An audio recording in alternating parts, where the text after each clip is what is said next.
clase pasada, el abdomen tiene varios compartimientos que digamos, los repliegues del peritoneo permiten en el abdomen dividirlo en 5 compartimientos, ¿se acuerdan, verdad? El primero se llama compartimiento de región supramesocólica, ¿verdad? Todo lo que queda por encima del mesocolon transverso se llama región supramesocólica. Entonces, lo primero es, ¿qué órganos hacen parte de la región supramesocólica? Ahí lo tenemos en la diapositiva. Tenemos el vaso, la primera porción del duodeno, el hígado y las vías biliares, el esófago y el estómago. Eso se llama región supramesocólica. La mayoría de las veces la gente se confunde. Trata de colocar el páncreas en región supramesocólica. Yo no lo he colocado ahí. El páncreas pertenece a una región especial que es la transcavidad de los epiplones. Recuerden que es la transcavidad de los epiplones, esta región que está por detrás del estómago. Uno planimétricamente ve en una gráfica el páncreas metido ahí debajo del estómago. No es así, él está detrás del estómago, está imaginado por detrás del estómago y entre el duodeno, digámoslo así, pero queda detrás del estómago. ¿Cómo se llama la cavidad en la que está el páncreas? Es el único órgano de la transcavidad de los epiplones. Los órganos supramesocólicos son aquellos. Esa es la primera pregunta del segundo parcial. Transcavidad de los epiplones. Pero ese es el órgano que está, el páncreas se encuentra en esa transcavidad de los epiplones. No es supramesocólico, los supramesocólicos son estos, ¿verdad? Mira, el duodeno, pero solo su primera porción. Ya vamos a ver cuando veamos retroperitoneo que la segunda, tercera y cuarta porciones del duodeno son retroperitoneales, ¿de acuerdo? Bueno, siguiente sería, bueno, los vasos del abdomen. Los vasos del abdomen tenemos a la izquierda de la columna la aorta abdominal, es continuación de la aorta torácica. Y tenemos una gran vena por el lado derecho de la columna, que es la vena cava inferior. ¿Quién la forma? Las dos ilíacas primitivas y la vena sacra media, ¿verdad? Esa vena cava inferior llega al hígado y allá recibe la vena porta y luego desemboca en la aurícula derecha, que ya lo vimos cuando vimos corazón.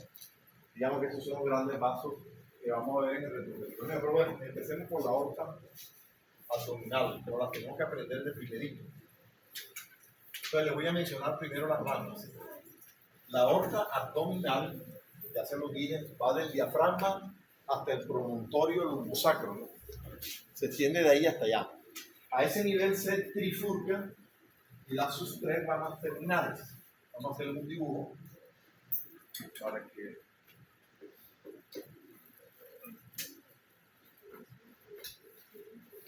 Entonces, las ramas de la aorta se clasifican en ramas parietales y ramas viscerales. Este es el diafragma.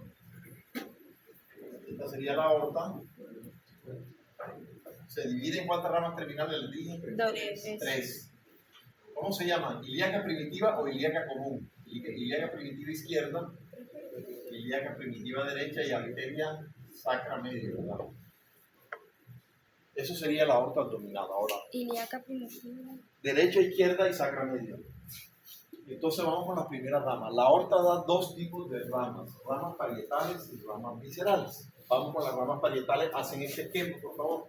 Ponen ramas parietales de la aorta.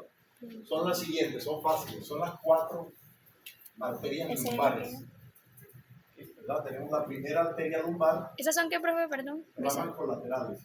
Parietales. Sí. Tenemos la segunda arteria lumbar, tercera arteria lumbar y cuarta arteria lumbar. Esas son las ramas que salen de la aorta abdominal.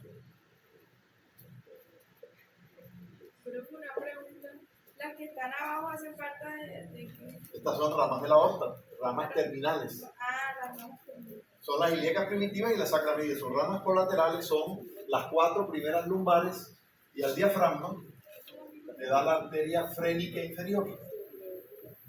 Este sería el diafragma, este músculo que ponemos acá arriba.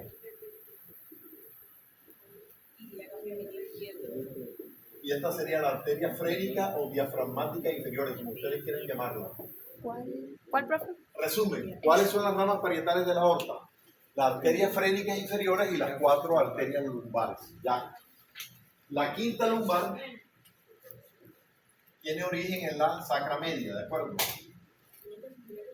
O sea que no todas las arterias lumbares son ramas de la aorta abdominal. La última lumbar es rama de la sacra media, o sea, es nieta de la aorta. O sea, si uno le pregunta, ¿las arterias lumbares, las 5 arterias lumbares salen de la aorta? No, salen 4.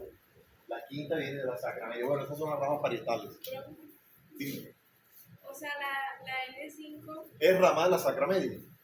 Es nieta de la aorta. Entonces, por ahí es la frénica inferior, la que usted... Frénica inferior son estas. Este es el diafragma. Allá lo puse el gráfico.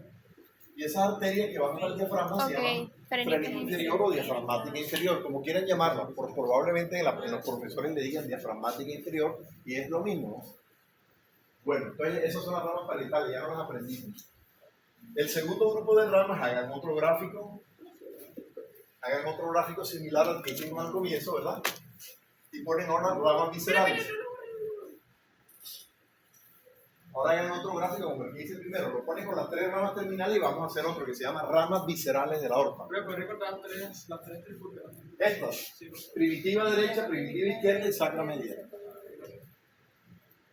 O ilíaca común, si no quieren llamarla primitiva, también se llama ilíaca común, si les gusta más ese nombre. Ilíaca común izquierda y ilíaca común derecha. Exactamente, igualito así te llaman también. Bueno, ramas parietales, borramos y nos vamos ahora a ramas viscerales de la aorta. Entonces, yo borro aquí, ustedes hagan otro dibujo y ponen ramas viscerales, ¿verdad? Yo borro aquí, y ustedes hagan el dibujo con las 3 ramas terminales. Entonces ahora se llama ramas viscerales de la aorta, viscerales. Bueno, las ramas viscerales de la aorta son las siguientes. La primera rama visceral de la aorta se llama tronco celíaco.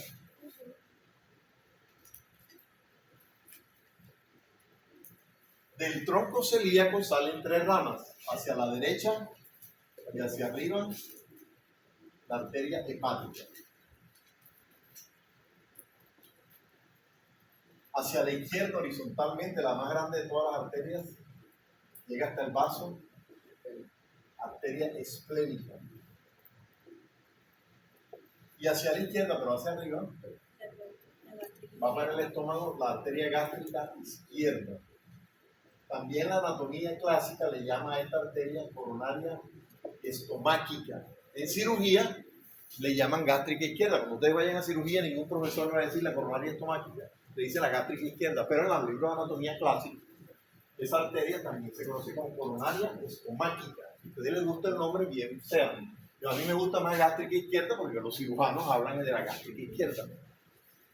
Bueno, y ustedes van a ser médicos, no anatomistas, ¿no? Bueno, siguiente rama. La siguiente rama que viene va hasta la fosa ilíaca derecha, una rama larga que va hasta la fosa ilíaca derecha, aquí la pinté de verde. Esa arteria se llama mesentérica superior, arteria mesentérica superior.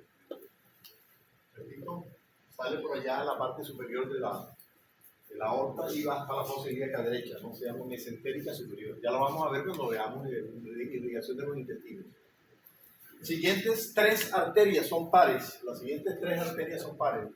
La primera, la segunda y la tercera al lado y lado, ¿no? ¿Cómo se llaman las arterias estas? La primera arteria se llama arteria capsular media o suprarrenal media. La siguiente arteria se llama arteria renal. O sea, hay una izquierda y una derecha. Y la siguiente arteria se llama arteria gonadal. ¿Cómo se llama la renal? ¿Cómo se llama la segunda? Capsular media, renal y gonadal. Obviamente esos son pares, o sea que hay derecha e izquierda. Gonadal, si es un hombre, vamos aquí, le decimos espermática. Si es una mujer, la arteria se llama ovárica. Eso lo tienen que tener en cuenta, ¿no? Gonadal, si uno no sabe qué sexo es, ¿verdad? Pero si tienen que estar viendo un hombre, no van a poner arteria gonadal, sino arteria espermática. Si el cadáver es una mujer, la arteria esa sería arteria ovárica. Y la última arteria que sale de la aorta va a la fosa ilíaca izquierda, ¿no? Vale por acá abajo. Esa arteria se llama arteria mesentérica inferior. Resumen, ¿cuáles son las ramas viscerales de la aorta? Las contabilizamos. La primera se llama tronco celíaco. La segunda se llama mesentérica superior. Vienen 3 pares. 2 arterias calculares medias, 2 arterias renales derecha e izquierda, 2 arterias gonadales derecha e izquierda, y la otra es impar, que va a la fosa ilíaca izquierda, mesentérica inferior, y esas son las ramas viscerales. Las terminales pues son las mismas porque esas no cambian. ¿Profe, arteria mesentérica qué? Inferior, es la última rama que Pero es va. la superior. Hay 2. La superior es la segunda arteria que sale. Va a la fosa ilíaca derecha, aquí, la larga. Y la última que sale hacia la izquierda, hacia la fosa ilíaca izquierda, se llama arteria mesentérica inferior. Salen 2 mesentéricas. Bueno, eso es lo primero que nos aprendemos del riego abdominal. Después a cada víscera, ya vamos a ver qué pasa con cada víscera. Pero lo primero que nos aprendemos es eso. Entonces recuerden, vena cava formada por 2 ilíacas primitivas, sacra media. Recibe vena porta y luego atraviesa el diafragma y va a la aurícula derecha. Va del lado derecho de la columna. La aorta va del lado izquierdo de la columna. Ramas parietales, ramas viscerales. Bueno, listo. Ahora sí empecemos órgano por órgano. Miren las gráficas que habían ahí. Bueno, ahí está el resumen. Ustedes tomen la clase, ¿verdad? Ustedes editen la clase esa, si no toman apuntes, sino que hacen dibujo. En la diapositiva está todo el texto ampliado, están tomados todos los puntos. O sea, que pueden estudiar perfectamente por ahí, porque esta es una diapositiva sui generis, ¿no? Uno le pone bastante texto, normalmente uno nada más pone 2 o 3 títulos, pero yo sé que ustedes a veces no toman o no estudian de un libro semolata, yo hago eso a propósito. ¿Ya hicieron ese esquema? Lo borramos entonces. Bueno, tomaré la foto si no lo han hecho. Y lo hacen más bonito en la casa, lo estudian así. No es que voy a estudiar para el día del examen, no, yo estoy esto en la noche, en la semana. Y ya la otra semana yo le pregunto a todos ustedes, dime las ramas parietales, dime las ramas viscerales, eso debe ser algo sistemático, normal para ustedes. En medicina lo más facilito es que uno se aprenda nombres de cosas y ya. No, la medicina no se basa en aprenderse las cosas, eso es lo más sencillo. Lo más complejo es hacer proposición, resolver un caso que así y cómo resuelve un problema que se presenta en el cuerpo humano, ¿verdad? Eso es la medicina básicamente. Pero hay que saber la base anatómica para poder ir funcional y luego ver cómo se enferman esas partes y cómo revierto yo esa parte. Ese es el arte de la medicina. La medicina, pues, alopática, que se llama esta medicina, ¿no? Porque hay medicina homeopática, hay acupuntura, hay otras cosas que pues, tienen sus otros fundamentos. Luego, vamos aquí.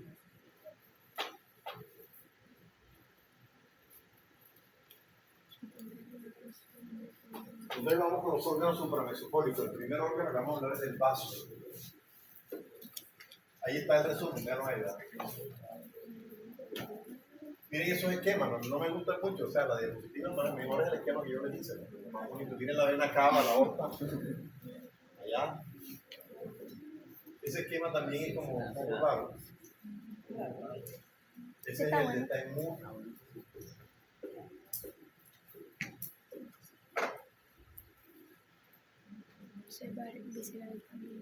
Vaso. El vaso es un órgano que pertenece a qué sistema. ¿Sistema qué? Linfoideo, correcto. Hematopoyético, algunos lo ven ahí también. El vaso no hace parte del sistema digestivo. La mayoría de las vísceras del abdomen son del sistema digestivo. El vaso, ya lo dijeron ustedes, sistema linfoide, ¿verdad? Bueno, el vaso es un órgano que tiene forma de un grano de café, dice el libro. El vaso se localiza en el hipocondrio izquierdo, ¿verdad? Por encima del ángulo cólico izquierdo, por detrás del estómago. El vaso tiene la función que se llama hemocatéresis. ¿Qué es la hemocatéresis? Destrucción de los glóbulos rojos envejecidos. ¿Cuánto me decían ustedes que era la vida media de un glóbulo rojo? 120 días. Correcto. Cuando ya están los glóbulos así que están cumpliendo eso, en el vaso se lisan y la hemoglobina del glóbulo rojo, pues ya vieron en bioquímica, se convierte en biliverdina y luego en el hígado se convierte en bilirrubina, para ponerles un ejemplo. Eso se llama Hemocatéresis, es la destrucción de los glóbulos rojos envejecidos. Esa es la principal función del vaso. Y ya dijeron ustedes otra, apoya el sistema inmune, ¿no? Con sus linfoquinas, que son anticuerpos, que nos protegen contra infecciones bacterianas, por ejemplo, contra el neumococo. El vaso produce unos anticuerpos especiales que nos dan inmunidad contra el neumococo. Un paciente que sufre un trauma de cerrado del abdomen y le tiene que sacar el vaso porque se le estalló, a ese paciente hay que vacunarlo de por vida porque no tiene los anticuerpos hechos, ¿verdad? A poner un ejemplo. Bueno, entonces, anatomía del vaso. Dijimos que está en la celda sufrénica izquierda, el hipocondrio izquierdo, que está por detrás del estómago, por debajo y por dentro del diafragma, obviamente por arriba del riñón izquierdo, del ángulo izquierdo del colon, y este ligamento frenocólico izquierdo. Es un grano de café gigante, digámoslo así, tiene forma de un grano de café y tiene 4 caras. Una cara externa, vean acá, ¿verdad? Una cara externa un poco convexa y 3 caras internas que se llaman antero interna, postero interna e infero interna. O sea, en la mitad de esas 3 caras está el hilio del vaso, de la separa. Repito, 4 caras. Cara postero externa o diafragmática. Es la cara que está en relación con el diafragma, ¿no? Una cara convexa, la de atrás. Y tiene una cara, digamos, interna, para decirla de cierta manera, que tiene 3 superficies que se llaman antero interna, postero interna y inferior interna o inferior interna. Son más conocidas de la siguiente manera. La cara antero interna se le llama cara gástrica, porque ahí está la impresión del estómago. La cara postero interna se le llama la cara renal porque se relaciona con el riñón izquierdo. Y la cara infero interna es la cara cólica porque se relaciona con el ángulo cólico izquierdo. Resumen, ¿cuántas caras tiene el vaso? 4. Postero externa o Pues, diafragmática. Antero interna o gástrica. Postero interna o renal, infero interna o cólica, correcto. El vaso tiene una envoltura que se llama la cápsula de Malpighi, o si no se quieren aprender el nombre, cápsula esplénica. Todas las vísceras son como una naranja, digámoslo así. Tienen una concha y por dentro está el parénquima, ¿verdad? Entonces la corteza del vaso es la cápsula esplénica o de Malpighi. Bueno, vamos a seguir con el vaso. Dice que es de consistencia blanda, friable. Bueno, ya dijimos que tenía 4 caras. Superficie lisa, es de color rojo oscuro, ¿verdad? Miren la que mide 12 por 8 por 4. O sea, longitud, anchura y espesor. 12 por 8 por 4. Y pesa en promedio 200 gramos. Listo. Eso es todo lo que tenemos que saber del vaso.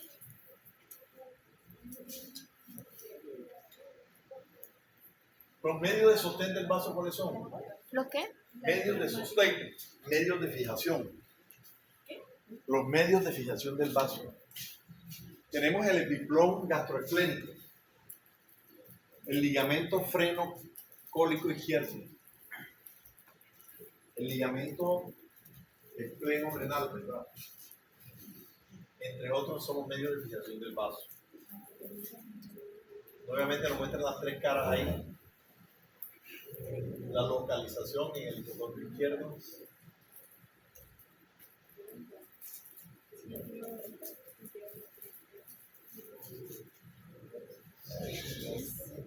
Otra muestra de vaso. ¿Esta qué cara es? La cola. Cólica. Cólica. Exactamente. ¿Y esta? Gástrica. Gástrica, correcto. El borde posterior del vaso es dentado. Vean aquí. Perdón, el borde anterior es dentado. El borde posterior es liso, rectilíneo. Tiene un polo superior y tiene un polo inferior y una base. Ya hace la descripción del vaso. Polo superior, polo inferior, borde anterior dentado, borde anterior liso. ¿Verdad? Entonces miren, polo superior, polo inferior y todo esto es la base. Listo, eso es todo lo que es vaso. En histología le enseñarán eso, ¿no? Que la pulpa roja, que bueno, que la pulpa blanca, que bueno, que los senos que no sé, yo no voy a hablar meterme con eso. Entonces vean la ubicación del vaso. Incluso se relaciona con la cola del páncreas también. Entonces, ¿en qué región se encuentra el vaso? ¿Cuál? No, pero región. Supramesa. Mesocólica. Bueno. Hablemos ahora del páncreas. ¿En qué región se encuentra el páncreas? En la transcavidad de los epiplones. No vayan a decir nunca que es supramesocólico porque es un error. Bueno, entonces el páncreas se ubica en la transcavidad de los epiplones. Es un órgano que tiene forma de un martillo, dice el libro. Y se ubica transversalmente entre el duodeno y el vaso. Transversalmente. Se ubica transversalmente en el abdomen, entre el duodeno y el vaso. El páncreas es una glándula mixta, es decir, es endocrina porque regula el metabolismo del azúcar, ¿verdad? Produce dos hormonas que son la insulina y el glucagón. Hay unos islotas del ángera que se encargan de eso, de producir esas hormonas. Y por otro lado tiene una función exocrina.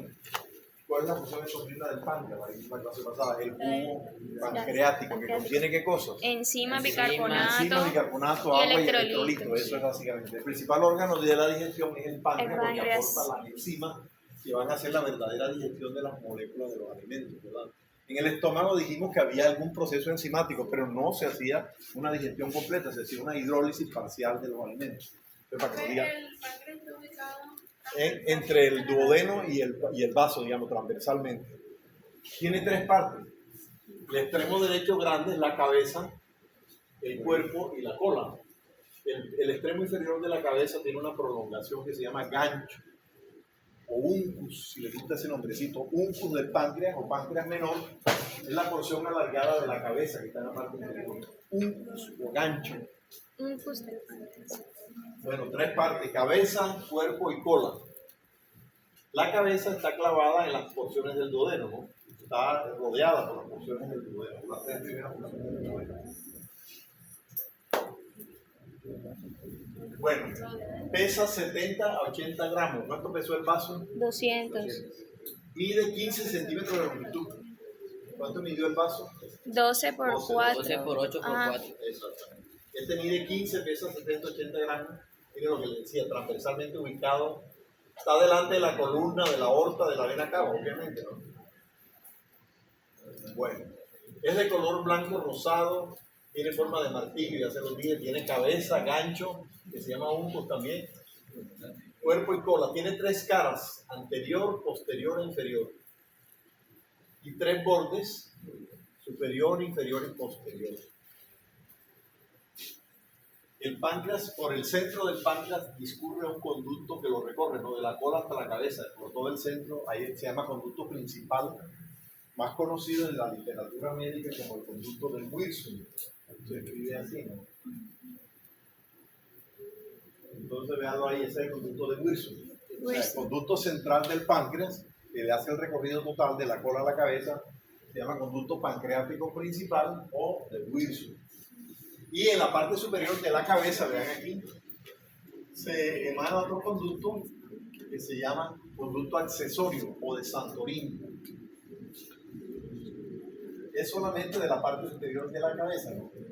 Este conducto principal desemboca aquí en la segunda porción del duodeno, en la parte media de la Conducto cara interna accesorio. de la segunda porción del duodeno. Profe, conducto accesorio Accesorio o de Santorini. o de Santorini. Si no se acuerdan de Santorini, le dicen accesorio, ¿no? Bueno, ¿qué más? Bueno, les cuento. La cabeza del páncreas tiene las mismas arterias que el duodeno. Son exactamente las mismas arterias. La cabeza del páncreas está irrigado por tres arterias llamadas pancreáticos duodenales. Pancreáticos duodenales. Dos derechas y una izquierda. Pancreático duodenal. Hay una derecha superior y una derecha inferior. Y la pancreático duodenal izquierda es rama de la mesentérica superior. Bueno, entonces resumen. El páncreas tiene una cabeza que tiene arterias que tienen la misma irrigación del duodeno. ¿Cuántas arterias irrigan el duodeno y el páncreas? Tres arterias, llamadas pancreático duodenales. Dos derechas y una izquierda. Las dos derechas son ramas de la gastroduodenal y la izquierda es rama de la mesentérica superior. Aquí está. La izquierda. El resto del páncreas, es decir, el cuerpo y la cola, lo irriga la arteria esplénica por los vasos pancreáticos cortos. La cola. El resto, o sea, el cuerpo y la cola. El cuerpo y la cola los irriga, repito, la arteria esplénica a través de los vasos que se llaman vasos pancreáticos cortos. Y la arteria mesentérica superior que da la pancreática inferior y otros vasos pancreáticos. Entonces, en resumen, la cabeza tiene un riego común con el duodeno y el cuerpo y la cola le dan las arterias, la esplénica y la mesentérica superior. Se llaman vasos pancreáticos. Sale de ahí. Y hay una arteria, la mesentérica inferior, que se llama la pancreática inferior. Bueno, eso es irrigación del páncreas. Y más o menos eso es lo que tenemos que saber del páncreas, ¿verdad? Si usted no sabe que la cabeza del páncreas está rodeada por las tres porciones del duodeno, pues está perdido, ¿verdad? O si no sabe que la cola da con el riñón izquierdo y con el vaso, pues digamos, estamos desubicados. Si yo les digo que la cola del páncreas da con el riñón derecho, pero usted no vino a la clase o no estudió siquiera nada, porque tiene invertido el concepto, ¿verdad? La cola no puede estar nunca hacia el lado derecho porque ella no llega hasta allá. Bueno.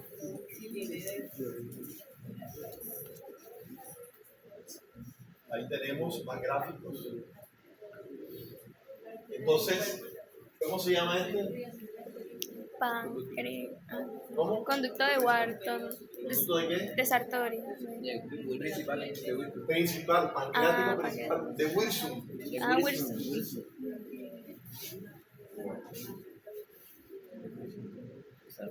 Vean las arterias.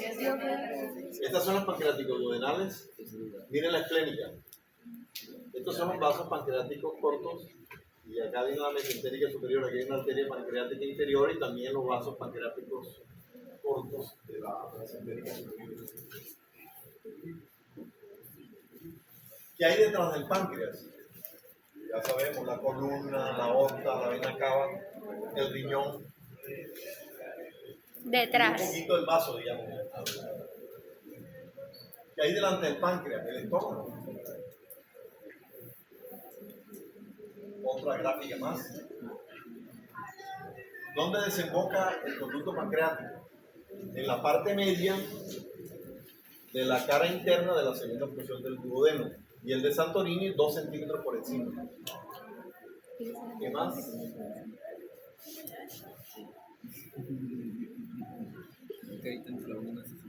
Ahí está lo que les dije. Bueno, el conducto pancreático principal, repito, ¿dónde desemboca? Usted dice en parte media de la cara, ¿qué? Interna medial de la segunda porción del duodeno. Aquí esta es cara medial del duodeno, esta es cara lateral, la que queda aquí es la cara anterior y esta es la cara posterior. ¿Dónde encontramos la desembocadura del conducto pancreático? En la parte media de la cara medial o interna de la segunda porción del duodeno. Bueno, ese conducto pancreático principal, ¿qué hace? Se une con el conducto biliar, ¿verdad? Que se llama colédoco, viene por acá el colédoco, y forma como una bolita aquí, ¿verdad? Una desembocadura común que se llama papila duodenal o ampolla de Vater. El conducto ¿Qué es la papila principal. duodenal o ampolla de Vater? Es la unión del colédoco con el conducto de Wilson o pancreático principal. Entonces, ¿dónde lo encuentro? En la parte media de la cara interna de la segunda porción del duodeno. ¿A qué se llama ampolla de Vater? Unión de colédoco con el conducto pancreático principal. ¿Ampolla de? De Vater o papila duodenal. Vater se escribe así. Ampolla de Vater o papila duodenal. Es la unión del colédoco con el conducto de Wilson. ¿Verdad? O sea, ellos forman como una bolita. Ellos llegan ahí y forman una desembocadura común que se llama, síganlo aquí, papila duodenal o ampolla de Vater. Vean aquí.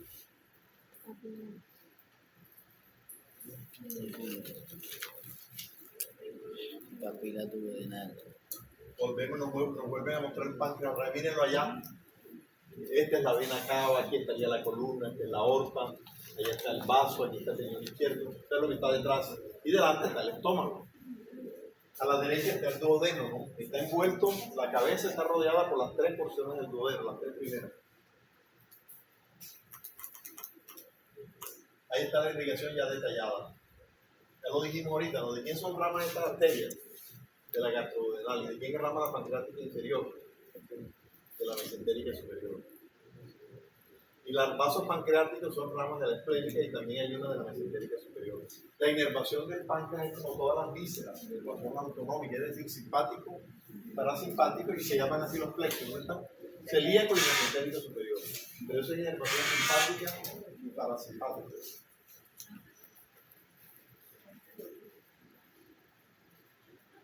variantes anatómicas. Miren aquí la arteria esplénica, ¿verdad? Y de los ramos que da son los vasos arterias pancreáticas. La mesentérica superior da una pancreática inferior y da también unos vasitos pancreáticos para el cuerpo y la cola.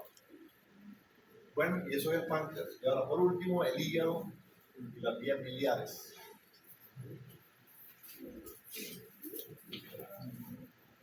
Entonces decimos del hígado lo siguiente. Es la víscera más voluminosa que tenemos. Es el elemento metabólico más importante que tenemos. Todo el metabolismo, prácticamente más del 90% del metabolismo que tenemos lo hace el hígado. O sea, el hígado sintetiza proteínas, sintetiza polisacáridos, fabrica, almacena vitaminas, metaboliza la droga, nos detoxifica el alcohol, por ejemplo, sintetiza factores de coagulación, produce la bilis. Es un órgano supremamente importante. ¿Dónde se encuentra el hígado? Se localiza en el hipocondrio derecho, en el epigastrio y también hace parte del hipocondrio izquierdo. O sea que él viene de aquí hasta por acá, no una víscera voluminosa. Pesa, miren lo que pesa, 1200 a 1600 gramos. El color del hígado todos lo sabemos, ¿no? Rojo oscuro, consistencia firme. Dimensiones, 28. ¿Cuánto medía de largo el vaso? 12 por 8 por 4. 28 por 16 de ancho, 8 de espesor. 28 por 16 por 8. Superficie lisa y el hígado tiene 3 caras. Una cara convexa, que es la cara superior.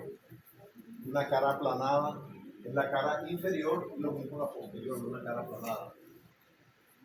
La cara superior se relaciona con el diafragma pues, y la pared abdominal anterior.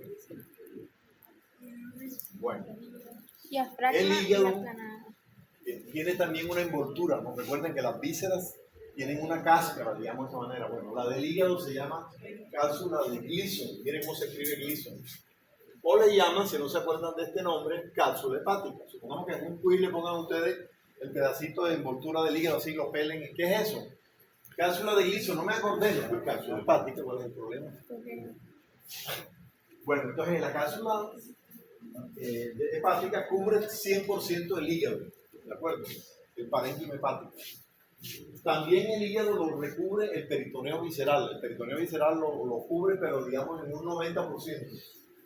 Excepto una zona, ¿no? Hay una zona que está en la parte posterior, cerca de la vena cava inferior, se llama así, zona desnuda. ¿Qué es la zona desnuda? Una zona que no tiene peritoneo. Bueno, entonces las cápsulas de las vísceras las envuelven 100%, en este caso el peritoneo también lo tiende a envolver, pero deja un pedazo libre de peritoneo que se llama la zona desnuda, que queda en la cara posterior, cerca de la vena cava inferior adyacente. Medios de fijación del hígado, o sea, el hígado está aquí, ¿verdad? Pero alguien lo tiene que estar sosteniendo. Primero, la presión intraabdominal y segundo, todos estos ligamentos, vean aquí. Ligamento falciforme, ya se un dibujo, ligamento redondo del hígado, ligamento coronario, ligamentos triangulares, el ligamento hepatoduodenal y el epiplón menor. Entonces, ¿cuáles son los medios de fijación del hígado? Ahí están resumidos. Coronario, falciforme, triangulares, redondo, hepatoduodenal y epiplón menor. Esos son los medios de fijación del hígado. Además de la presión intraabdominal. Epiplón menor. Sí. O gastrohepático. Recuerden que son 3 epiplones, ¿verdad?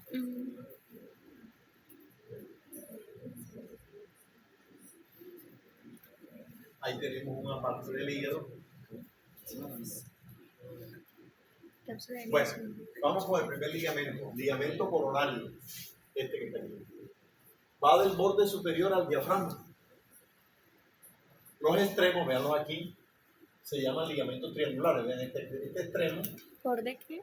Los extremos va del borde superior al diafragma. Ligamento triangular derecho, ligamento triangular izquierdo. Entonces, va del borde superior al diafragma y sus extremos son los ligamentos triangulares, que lo pueden ver aquí, ¿no? Es izquierdo, ligamento triangular izquierdo y el derecho. Listo. Vamos con el siguiente ligamento, ligamento falciforme. Ese ligamento parte más o menos un poquito a la izquierda de la parte media del ligamento coronario en forma perpendicular. Este va perpendicular, arrancando del ligamento coronario hasta el borde anterior del hígado. Voy a repetir, por favor. Va del ligamento coronario, va perpendicular del ligamento coronario al borde anterior del hígado. ¿Verdad? En el borde anterior del hígado, o sea, en la base de ese ligamento, se encuentra con otro ligamento que se llama ligamento redondo del hígado. El ligamento redondo del hígado va del borde anterior hasta el ombligo, ¿no? El ligamento redondo es un vaso sanguíneo, ¿no? Cuando nosotros nos cortan el ombligo, esa es la vena umbilical, se transforma en ligamento redondo. Entonces no proviene del peritoneo el ligamento redondo, sino del sistema cardiovascular. Es la vena umbilical, el ligamento redondo. ¿Dónde lo encuentro? En la parte inferior del ligamento coronario. Va del borde anterior a dónde? Al ombligo. Bueno. ¿Qué más?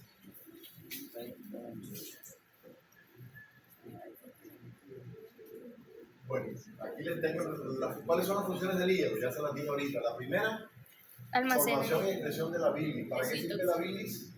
Para emulsificar las grasas. Metabolismo de los carbohidratos. Recuerden, en el hígado se lleva a cabo la conversión de los azúcares a glucógeno, glucogénesis o glucógenogénesis, le pueden decir también. Y hace lo contrario también, convierte el glucógeno a glucosa. ¿Cómo se llama eso? ¿Qué? ¿Cómo? La glucogenólisis. ¿Qué es la gluconeogénesis? Formación de ¿A glucógeno. partir de quién? Del- Exactamente, no carbohídricos son eso es gluconeogénesis. Formación de Está azúcar haciendo a partir de los ejercicio, glúcidos. ya ha agotado ya receso, vamos a hacer gluconeogénesis de músculo, del hígado, del piñón. Pero para que acordemos eso de bioquímica. Bueno, sigamos. Metabolismo de las grasas. Los ácidos grasos libres los convierten otra vez a triglicéridos. El colesterol forma todas las fracciones del colesterol que hay. El HDL que lo trae de los tejidos al hígado. El LDL que lo lleva del hígado a los tejidos. Y después el DLDL. Bueno, todo eso lo hace el hígado. Forma, pues obviamente, hormonas esteroideas a partir de las grasas. O sea, las proteínas, los aminoácidos los convierten a proteínas, ¿no? Forman la albúmina, por ejemplo. Las proteínas que van nuevamente a los tejidos, también el hígado hace ese trabajo. Se vuelve a reconstruir las proteínas. Sintetiza factores de coagulación, ya te lo dije. Suprime activadores de plasminógeno. Almacena todas las vitaminas y participa en la utilización. ¿Qué vitaminas? A, D, E, K y las del complejo B. Principal centro de detoxificación de la economía. El alcohol se digiere, se metaboliza por el hígado. A veces superamos la capacidad del hígado y nos emborrachamos, ¿no? Pero pues él trata de darle y darle, tratar de acetilarlo, pero Uy, con el favor de pasamos el Dios. alcohol, ya el alcohol pues ya no se metaboliza, sino que actúa en el cerebro y empieza a producir una serie de reacciones. ¿Saben cuáles son las fases del alcohol? No, Ah, eso no digo. la del pavo, la del cerdo, la de todas esas. No. La buscan en internet. De acuerdo a los grados que hay. Bueno, el hígado es uno de los órganos que más sangre recibe. Recibe una cuarta parte del gasto cardíaco. El gasto cardíaco normal es más o menos 5 litros por minuto. O sea que el hígado recibe 1500 mililitros por minuto de sangre. Y no todo viene de la arteria hepática, apenas el 25% proviene de la arteria hepática, el 75% es de sangre de la vena porta. Bueno, ¿qué más? Entonces la cara superior del hígado es una cara convexa que está en relación con el diafragma. Listo. La cara inferior del hígado es una cara aplanada que ya la vamos a estudiar. Cara inferior del hígado.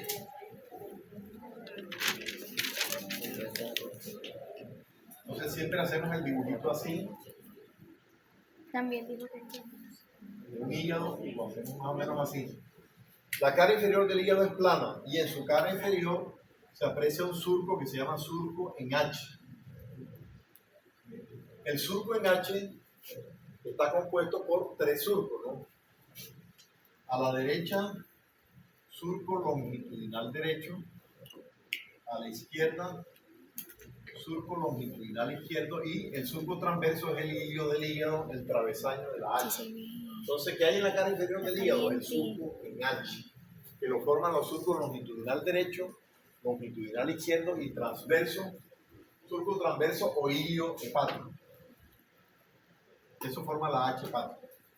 Entonces, la H hepática permite dividir el hígado en 4 lóbulos. ¿Cuáles son los 4 lóbulos? A la derecha del surco longitudinal derecho tenemos el lóbulo derecho. A la izquierda del surco longitudinal izquierdo tenemos el lóbulo izquierdo. Delante del hilio tenemos el lóbulo cuadrado. Y detrás del hilio tenemos el lóbulo caudado. Caudado. ¿Cuáles son los 4 lóbulos del hígado? Derecho, izquierdo, Cuadrado. cuadrado y caudado. Esos son los 4 lóbulos anatómicos. Bueno, les cuento, ahorita les explico eso. Los 4 lóbulos anatómicos no sirven para nada en medicina. Si usted es cirujano de hígado, tiene que hacer es la división funcional del hígado. Así como en el pulmón aprendieron segmentos, acá también la anatomía moderna. Ya esos 4 lóbulos, eso está pasado de moda. Eso es como una curiosidad anatómica. Nos tenemos que aprender la división quirúrgica funcional, que es la división radiológica quirúrgica, ¿verdad? Del hígado, que es la segmentación hepática. Bueno, antes de entrar en eso, vamos con los elementos que hay en la cara inferior del hígado. En la cara inferior del hígado hay varias impresiones. Entonces, por lo que hay impresiones en la cara inferior del hígado. Son las siguientes. En el lóbulo izquierdo hay una impresión. La impresión del estómago. Se llama impresión, obviamente, ¿impresión qué? Estomacal. Eso en el lóbulo izquierdo, una impresión. En el lóbulo cuadrado hay otra impresión. Esta se llama impresión píloro-duodenal. Píloro. Píloro-duodenal. Píloro. Impresión píloro-duodenal. Eso en el lóbulo cuadrado. Y en el lóbulo derecho tendríamos la siguiente. Pegado al surco longitudinal está la impresión duodenal de la segunda porción del duodeno. Impresión. ¿Cómo, profe? Pegada al En el lóbulo derecho tenemos la primera impresión adyacente al surco longitudinal derecho. Vean aquí, así se dibuja. Se llama impresión duodenal, específicamente de la segunda porción.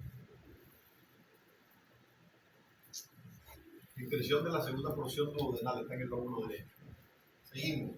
Hacia atrás hay 2 impresiones. La impresión renal, perdón, suprarrenal y la impresión renal.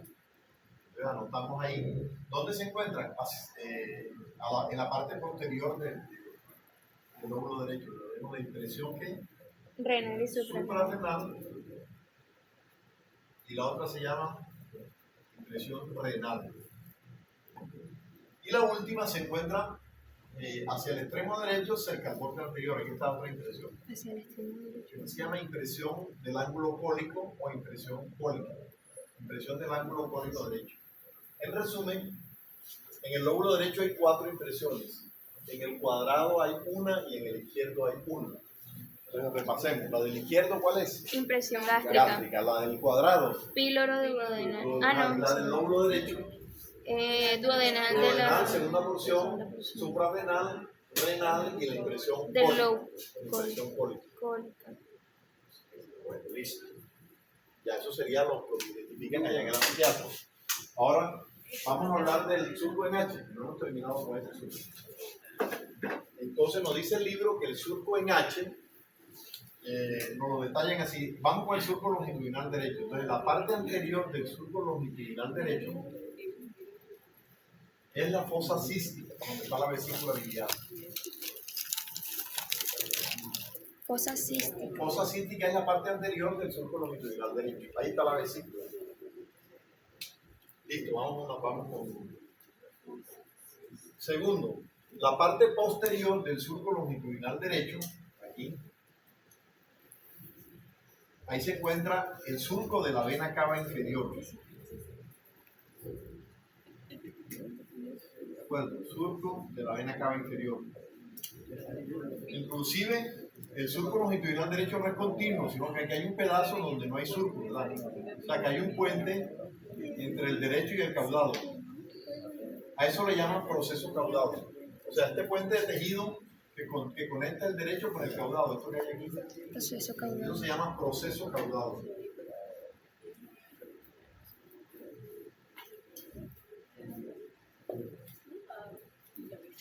Listo, ese es el surco longitudinal derecho. Vamos con el surco longitudinal izquierdo.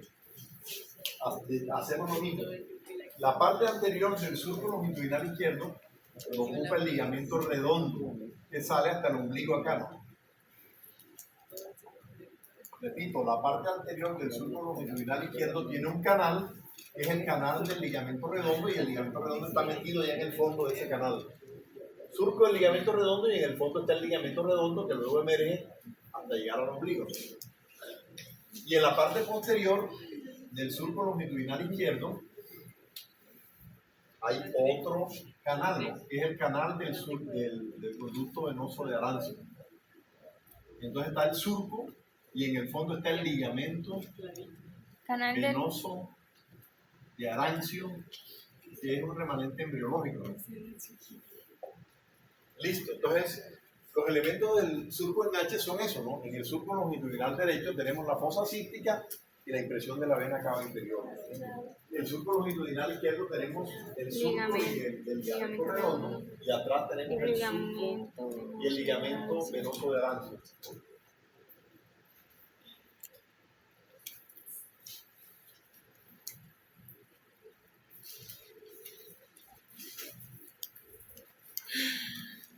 Bueno, en la cara posterior del hígado encontramos la impresión de la columna y la vena cava inferior, ¿no? Eso sería lo que hay en la cara posterior del hígado. Y la zona desnuda que está adyacente a la vena cava inferior. Vena cava inferior. Sí. Y obviamente la impresión de la columna por este lado acá, perdón, de la aorta abdominal. Es lo único, o sea, todo lo que está en la parte posterior, pues la cara posterior del hígado, obviamente. Y pueden haber unas impresiones ahí que no son muy perceptibles. Bueno, ahora hablemos ahora sí. Esa es la división anatómica del hígado. Da 4 lóbulos y los hace el surco de Hatch, listo. Pero lo importante es lo que voy a decirle ahora, división funcional o quirúrgica del hígado, que también es la división radiológica. Entonces, anotemos que el hígado funcionalmente se divide en 3 lóbulos nada más. ¿Verdad? ¿Cómo hacemos para dividirlo en 3? Ya les explico. Los 3 lóbulos se dividen trazando una línea de aquí, ¿no? De la parte anterior de la fosa cística al ligamento coronario, la que está acá arriba. Ya va. El hígado funcionalmente se divide en 3 lóbulos. ¿Cómo hacemos para dividirlo en 3 lóbulos? Trazamos una línea que va del fondo de la parte anterior de la fosa cística al ligamento coronario, y del ligamento coronario al surco de la vena cava inferior. Esa es la línea clave para dividirlo en 3. Entonces, pregunta es esa: ¿cómo hacemos para dividir el hígado en 3 lóbulos? Trazando una línea de la parte anterior del surco longitudinal derecho, es decir, de la parte anterior de la fosa cística hasta el ligamento coronario. Entonces, por delante y por detrás, partimos del ligamento coronario hasta la vena cava inferior, hasta el surco de la vena cava inferior. Esa es la línea. Ahora sí, 3 lóbulos. El que queda a la derecha de la línea tendríamos el lóbulo derecho, es decir, este pedazo de aquí. A la izquierda de la línea está el lóbulo izquierdo, sería todo esto. Es decir, que el lóbulo cuadrado hace parte del lóbulo izquierdo funcional, y el caudado es el tercer lóbulo, que es el mismo lóbulo anatómico. Listo, esa sería toda la división. Entonces, ¿cuál es la Caudado. El caudado es el mismo anatómico. No necesitamos en la línea para dividirlo. Es decir, que acá desaparece el lóbulo cuadrado. ¿De acuerdo? Esto no se llama lóbulo cuadrado, todo eso sería el lóbulo izquierdo. Ah, bueno, aquí está el ligamento falciforme. Caudado. Ligamento falciforme. Como para tenerlo en cuenta.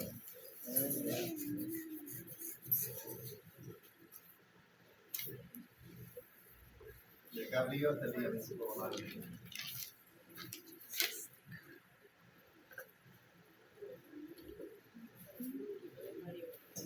Bueno, entonces, ¿cómo hacemos para dividir el hígado en 3 lóbulos? Trazando una línea de la parte anterior de la fosa cística hasta hasta el coronario. el coronario. Y después Posterior del del coronario coronario hacia la vena cava. hacia la vena cava inferior. Listo. Con esa línea ya está dividido. Lo que queda a la derecha es el lóbulo derecho. Y todo esto que está aquí, todo esto es el lóbulo izquierdo. Es decir, acá no existe el lóbulo cuadrado. Listo. El caudado es el mismo lóbulo anatómico. Ya. Bueno, esos tres lóbulos, ahí van a haber 8 segmentos. ¿De acuerdo? Los segmentos del hígado se designan con números romanos. Entonces arrancamos. El segmento número 1 es el lóbulo caudado. ¿Por qué tiene tantos segmentos? No, marica, tiene impresión, me preocupa. ¿Verdad? El segmento número 1 es el lóbulo caudado. El 2, el 3 y el 4 son del lóbulo izquierdo. Por lo tanto, ¿cuáles me quedan? 5, 6, El 7. 5, el 6, el 7 y el 8 son del lóbulo derecho. Entonces, lo primero que me aprendo es esto. ¿Cómo están distribuidos los 8 lóbulos, los 8 segmentos en los 3 lóbulos del hígado? De mi modelo profesor sencillo, el número 1 es el lóbulo caudado. 2, 3 y 4 son del lóbulo izquierdo y ya. 5, 6, 7 y 8 son del lóbulo derecho.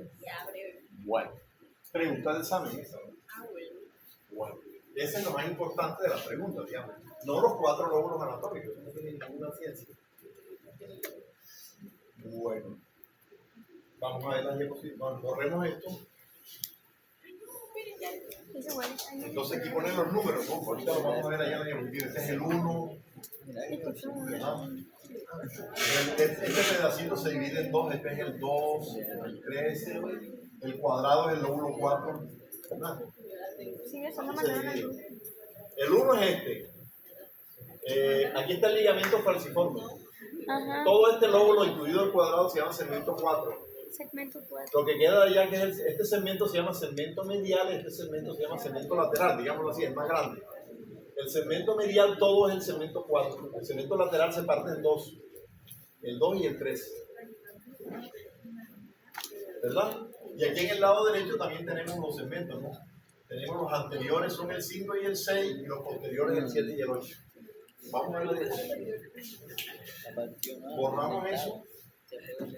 ¿Ya le tomaron el dibujo o la? El 5 y el 6 y el 7 y el 8 son por cero. Bueno, vamos a ver la gráfica. Reproduzcan los segmentos hepáticos, ¿ok? Hacían así como decía, hacían el del pulmón, que hacían el gráfico, aspiro que hagan lo mismo que en el hígado. Pero facilito, por ejemplo, en el lado izquierdo es facilito así, 1, ¿verdad? Todo el cuadrado hacia arriba, todo esto es 4, y estos son el 2 y el 3. Ay, profe, pero O sea, trazamos una línea aquí, el inferior es el 2, el de la parte lateral del ligamento. Y aquí están el 5, el 6, que son anteriores, y el 7 y el 8, que son posteriores. ¿Viste? O sea, nos podemos como que guiar del ligamento que divide hacia el 2 y el 3. Lógico, el ligamento falciforme nos permite dividir el 4 del 2 y del 3. Esa es la clave. ¿Cómo hago para dividirlo? Bueno, el más inferior es el 2 y el más superior es el 3. Acá es lo mismo, aquí hay unos 5 y 6, y allá atrás están 7 y 8. Ya. Vamos a ver la gráfica. Pero borremos esto para poder ver la gráfica. ¿Ya por borrar? Sí, pero bueno. ¿Por qué? Mira, el lóbulo derecho, el 5 y el 6 son anterior y el 7 y el 8. Pero digo que el ligamento divide al 4, 2 y 3. Mira, el ligamento falciforme divide al 2 y el 3. El ligamento falciforme es como Ahí está lo del surco, mire, como yo decía. Si no tomaron los apuntes, ahí está todo escrito lo que dije ahorita en la explicación. División anatómica, ahí está la división funcional.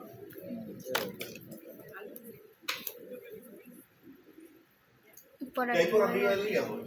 ¿Qué hay detrás del hígado? Obviamente, la riñón derecho, Sí, no digo eso. la cava, la columna, la aorta. Ahí está el vaso, ¿verdad?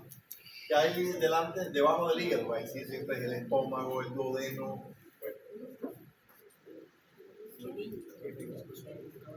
Bueno. ya terminamos, ya me quiero llevar el partido. Muestren ahí la organización. Sí, es mucho. Bueno, esto lo copiaron ya.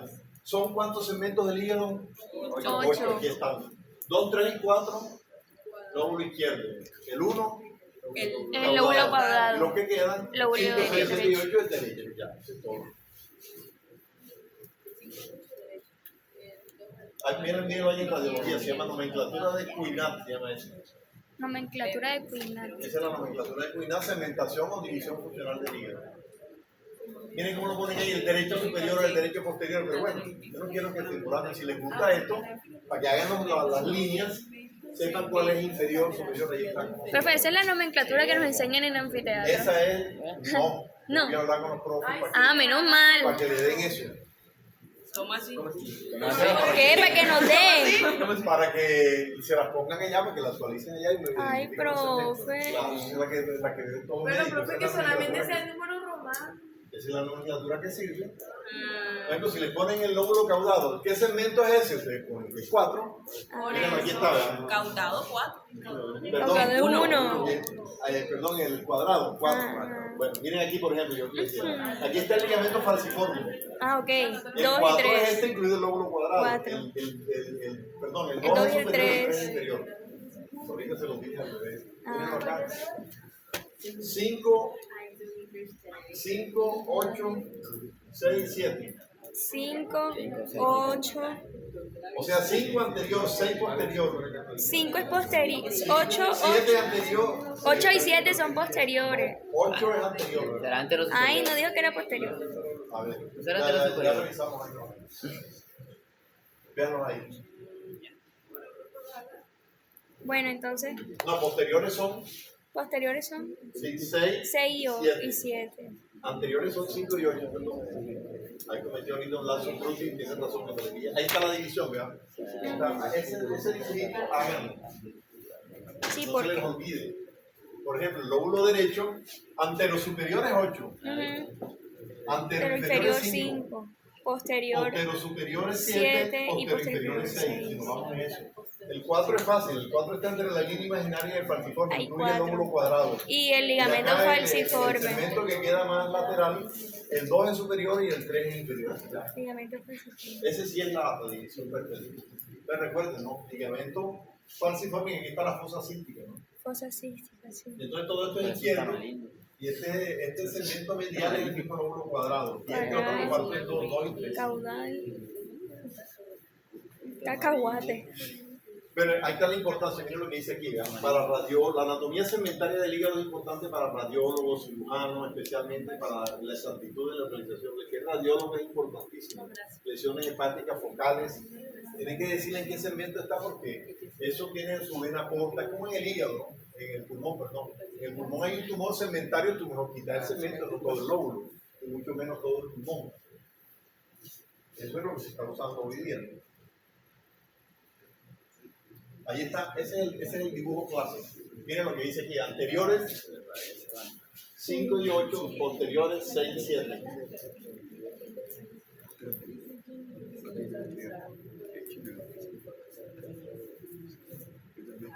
Ese dibujito es el clave. Yo no avisé, man. O sea, yo avisé a todos los que. Pero ahí está la cara inferior, ya se la expliqué. Las impresiones, ahí está. Veanlas ahí. Aquí lo pusieron al revés.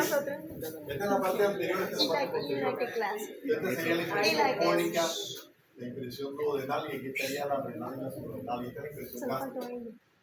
Y aquí estaría la píloro-duodenal. Daniela, bueno. Vías biliares extrahepáticas. Anotemos vías biliares extrahepáticas. ¿Qué son las vías biliares extrahepáticas? ¿Qué es una vía? ¿Qué es una vía? ¿Ah? ¿Qué es una vía en el idioma normal? Algo que por donde transita algo. Entonces la vía biliar, ¿qué transita por la vía biliar? La bilis. Son los conductos por donde transita la bilis. La vía biliar es extrahepática. Desde el hígado, ¿hasta dónde? Hasta el duodeno. Esas son las vías biliares. ¿Cómo están conformadas las vías biliares? Vamos a hacer eso. Entonces hacemos el dibujito del hígado y decimos, las vías biliares intrahepáticas están formadas por el conducto hepático izquierdo, que toma la bilis del lóbulo izquierdo del hígado. Está formada por el conducto hepático derecho, que toma la bilis del lóbulo derecho del hígado y del lóbulo, ¿verdad?, caudado. Los dos se unen y forman el conducto hepático común.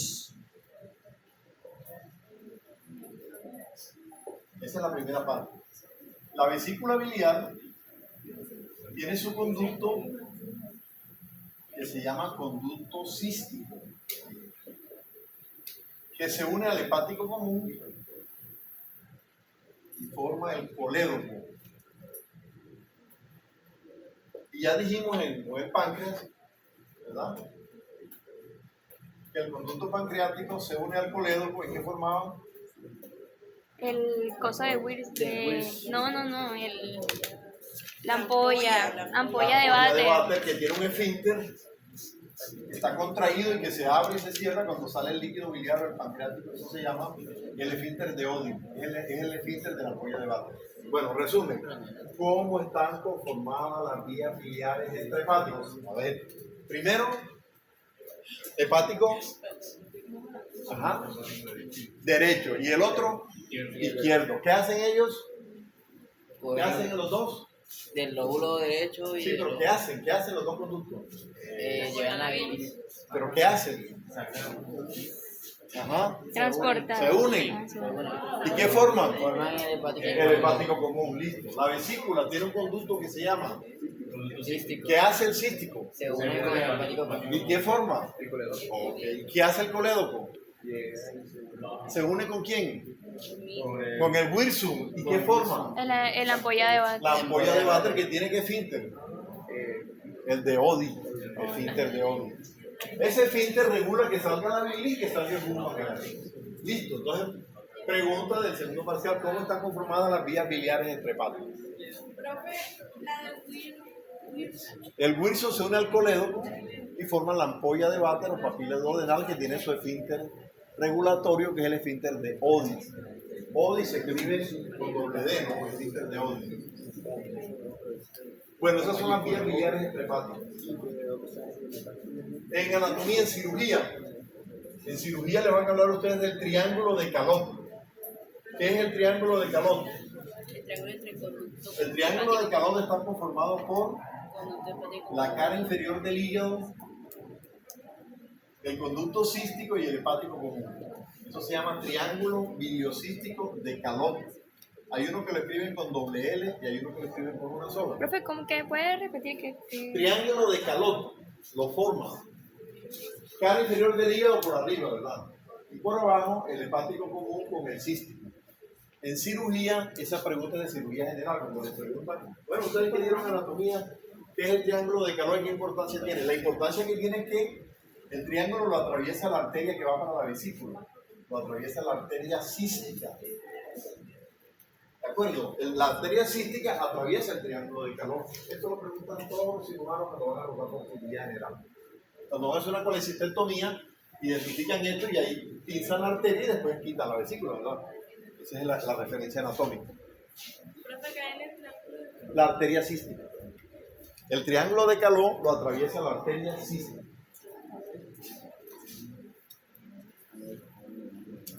Bueno, y la irrigación del hígado, ¿quién la da? Una rama del tronco celíaco que se llama la ¿qué? La arteria hepática. Eso es común y eso tampoco, eso es la anatomía clásica. Y los profesores le hablan a ustedes de hepático común, hepática propiamente dicha. Eso es arteria hepática, una sola arteria, pero bueno. Si lo ponemos como un tamaño. Bueno. Entonces, ramas colaterales de la arteria hepática, ¿verdad? ramas colaterales? La arteria hepática, vamos a suponer que esta sea la arteria hepática y que este es el hígado, ¿no? La arteria hepática es rama del tronco celíaco. La arteria hepática. Y en el hígado se divide en dos ramas. La hepática derecha y la hepática izquierda. La hepática derecha le da la rama a la vesícula, que es la arteria cística. La arteria hepática, sus colaterales son la arteria gástrica derecha o pilórica y la arteria gastroduodenal. Gástrica derecha. Les repetimos, pregunta, ¿cuáles son las ramas colaterales de la hepática? Son dos, la gástrica derecha o pilórica y la gastroduodenal. Esas son las ramas de la hepática. ¿Cuáles son las ramas terminales de la hepática? También son dos. ¿Cuáles son? La rama derecha, la hepática derecha y la hepática izquierda. ¿Quién da la arteria cística? La hepática derecha. La hepática derecha. Eso es lo que nos tenemos que saber de la arteria hepática. Bueno, les cuento que en el anfiteatro, este pedazo de acá le dicen hepática común. Este pedazo de aquí hasta acá le dicen hepática propiamente dicha y ya está acá derecha e izquierda. Entonces, si hablamos de la hepática común, es este segmento de aquí. Común. Propiamente dicha hasta que no sea bifurcado. Y bifurcada derecha e izquierda. Bueno, eso, pero esta arteria es la hepática y se acabó, ¿de acuerdo? Pero bueno, así lo enseñaban antiguamente, como se daba tequila, también y eso, pero uno de los libros de cirugía no habla de neumonía, propiamente dicha. Pero bueno, de eso se trata, ¿verdad? Si usted le pregunta este pedazo de aquí, es común. Común, Le preguntan propiamente esta arteria aquí, dicha. propiamente dicha. Si le preguntan esta es la izquierda, esta es la derecha. Perdón, Derecha, izquierda. La cística es rama de la hepática, pregunto para ustedes. Derecha. La arteria cística es rama de la arteria hepática, falso, verdadero. ¿Qué dice? De la arteria La hepática. arteria cística es rama de la arteria hepática, falso o verdadero. Falso. A ver, dígame. Falso. ¿De quién es rama la cística? De la hepática derecha. Ajá, De la hepática De derecha. la hepática derecha. Entonces, si ustedes en el examen le ponen la arteria cística es rama de la arteria hepática. No, ella es abuela de la arteria hepática. Es hija. ¿Verdad? La cística es la nieta de la arteria hepática. La rama de la arteria hepática es la hepática derecha. Entonces, resumen, ramas de la arteria hepática colaterales, ¿cuántas son? De la arteria colaterales son dos. Dos, que se llaman Gastroduodenal. gastrodenal y Y gastrodenal pilórica. Listo. Ramas terminales de la arteria hepática. Derecha y Derecha e izquierda. ¿Quién da la cística? La derecha. Ya, eso es todo lo que me aprendo a repetir. Terminal. Bueno, Terminal. entonces, si quieren dibujar eso, por favor, ¿vale? Bien. Entonces, aquí estamos terminando. Vamos a mirar qué más hay por ahí. Falta la vena porta. Bueno, hablemos del pedículo hepático.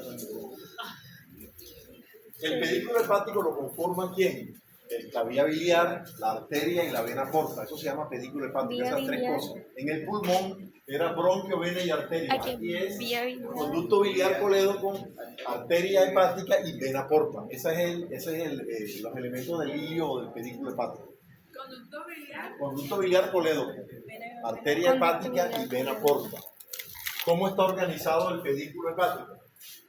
Entonces decimos, la arteria está a la izquierda, Arteria izquierda. el colédoco está a la derecha y por detrás está la vena porta. Digamos así, ¿no? Colocan aquí, hacen un dibujito, arteria, colédoco, La vena porta. y la vena porta está detrás de ellos dos. O sea, los dos, la arteria y el colédoco son anteriores. Y la vena porta es posterior, pero dentro de los anteriores está a la izquierda la arteria y está el colédoco a la derecha. Entonces, ¿cómo está organizado el pedículo hepático? A la izquierda está la arteria, a la derecha está el colédoco y detrás de los dos está la vena porta. ¿Listo? Esa es la respuesta de eso. ¿Cómo se forma la vena porta? La vena porta está formada por la vena mesentérica superior, por la vena esplénica, ¿verdad? Aquí está el vaso, da una vena que viene así, hay una vena que viene del intestino delgado y de la parte derecha del intestino grueso, ellos forman la vena porta, aquí está el hígado, entonces ustedes dicen aquí vena esplénica, esta sería vena mesentérica superior, y esta sería la vena porta. Y esa bifurca antes de llegar al hígado. ¿De acuerdo? Entonces, ¿quién forma la vena porta? La mesentérica superior con la esplénica. Hay una vena que se llama mesentérica inferior que llega aquí. Es afluente de la vena esplénica, mesentérica inferior. Hace parte del sistema porta, pero no forma la vena porta. Para que tengamos eso en cuenta. Cuando uno habla en cirugía de hipertensión portal, tiene que considerar la vena mesentérica inferior porque ya hace parte del flujo o sistema de la vena porta. Pero no forma anatómicamente la vena porta. Porque ¿quién la forma? Aquí está clarito. Vena esplénica y vena mesentérica superior. Para hablar de formación, si yo digo que la vena mesentérica inferior sí la forma, tendría que pegarla aquí. Y en algunos casos uno las encuentra las tres llegando al tiempo. Cuando eso pasa, sí decimos que la forma, pero en el 99% de las veces la vena porta solamente la forma la esplénica con la mesentérica superior. Siempre la mesentérica inferior, en el 98% de los casos, tributa o desemboca en la esplénica. ¿De acuerdo? Bueno, ¿qué más? Vean aquí. Esta es la mesentérica superior, esta es la esplénica, y miren dónde está llegando la vena mesentérica inferior. Esto se llama vena porta, con división izquierda y derecha. Terminal, sí. Bueno, la vena porta desemboca en la vena cava inferior, ya se los dije. Y las venas encargadas de hacer esa unión se llaman venas suprahepáticas, que son tres: derecha, izquierda y media. Veanlas aquí. En el anfiteatro van a ver ustedes los tres orificios que hay en la vena porta, en la vena cava. De estas tres venas suprahepáticas, las venas suprahepáticas, ¿qué hacen? Unen la vena porta con la vena cava inferior. Son tres suprahepáticas: izquierda, derecha y media. Entonces, esos orificios los deben identificar en el anfiteatro. Los orificios de las venas suprahepáticas, que son tres. Repito, las suprahepáticas son las que hacen que la porta desemboque en la vena cava inferior. ¿Qué más?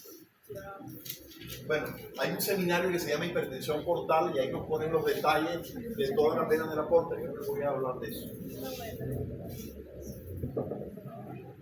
Hacen que la En porta cirugía se- les ponen un seminario que se llama hipertensión portal la vena cava inferior. y les hacen recordar esto.